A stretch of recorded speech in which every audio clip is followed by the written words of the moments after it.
All right. I am glad you stopped by. So I had to move campsites.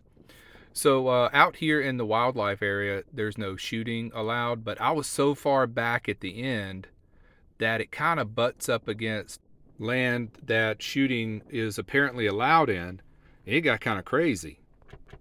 So I packed up pretty quickly and moved up here. This is a good spot. I like this spot even better. So it turned out for the best.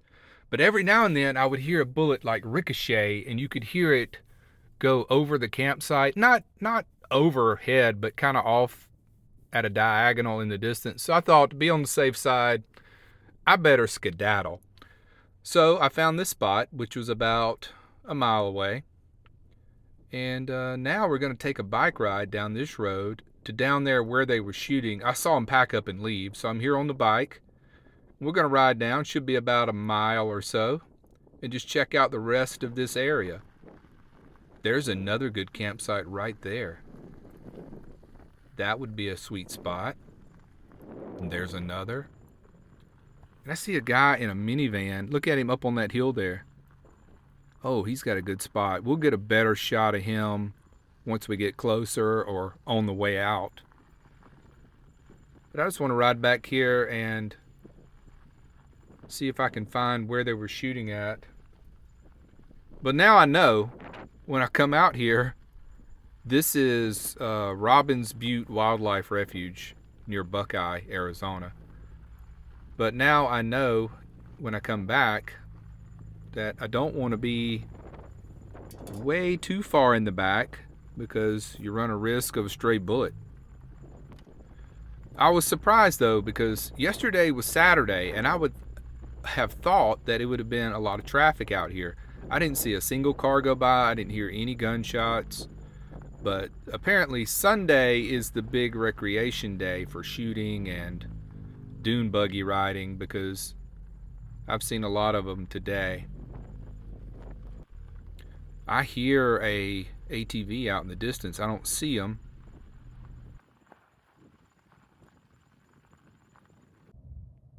So I'm thinking this is the end of the wildlife refuge area. And on back through here, over that hill, is like a little wash, kind of down in a hole. And that's where they were shooting at. And oh, I hear gunfire coming from that direction. So there must be another range over there. Let's ride on back through here and try not to get shot. Okay, so I'm turning it around because I hear too much gunfire from over that direction. I'm staying behind this hill here. And you hear that? It sounded like a shotgun. That didn't sound like a rifle. A rifle's more high pitched than that. Yeah. Turning around. So there's a better zoomed in shot of that guy in the minivan camper. He's got a really good spot there. Okay, well, let's start making our way back to the Matty Wagon. We only went, let's see, 1 mile. That was it. But that's good enough. There's plenty of roads out here to ride that are not close to the shooting area, so I'll just stick with them. And let's make our way back. Oh, while we ride back, let me tell you what's happened. I found a sunspot on my arm. Looks like some kind of keratosis. So I'm going to call a dermatologist tomorrow and see if I can get in the next few weeks and get that zapped off. You know, I always talk about my fair skin and how I sunburn, and I'm pretty good about sunscreen. I don't like it because it's so greasy, and I did get that big brimmed hat that I've been wearing a lot. But this came up on my arm where I never really put sunscreen down on my lower forearm, you know. I usually just put it around my neck and face and ears because that's where I thought I was most susceptible. But turns out it's come up on my arm. It's been there about 3 weeks. I did a teledoc visit yesterday, which was Saturday. I was surprised you could do that on Saturday. Did a video call with a doctor. And I took a picture of it and we're doing the video, and he's looking at the picture, and he says, yeah, looks like some type of keratosis. Just go see a dermatologist and get it zapped off. And so that's my plan.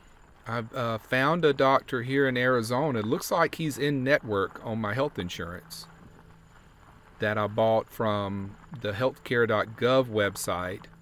And with the subsidies that's still going right now, it's practically free. And it's better than the plan I had last year, which was just a catastrophic plan.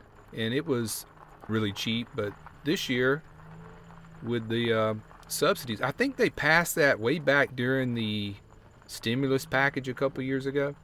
But if you don't have health insurance, you got to get it.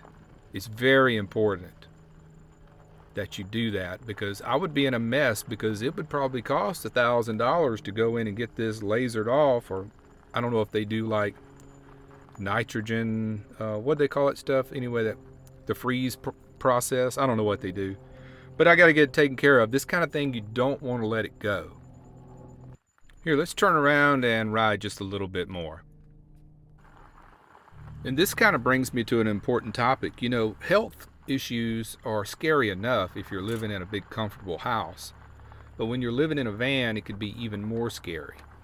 So take the time to think about this before you just jump into van life without a good plan.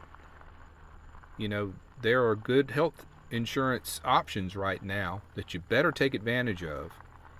And if you just didn't do it in December, you have to have a qualifying event, so maybe you could get the health insurance now.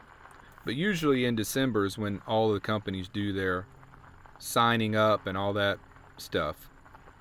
So first thing in the morning, I'm going to call this doctor. And I found this doctor through my health insurance app or the website. And they say he's in network, and he's here in Buckeye. So I'm going to call and get that appointment scheduled, and then I'm going to head on down toward the Tucson area. I'm going to do some laundry and then go find my campsite down there, and stay there for probably until Amanda's probably coming back on Wednesday or Thursday, and we'll meet back up and maybe go to Tombstone.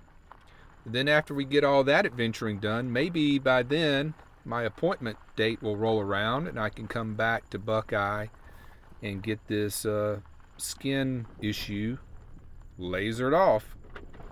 And this is a kind of thing that really makes you change your mind about sunscreen and not just tinkering out in the sun all the time like I've been doing.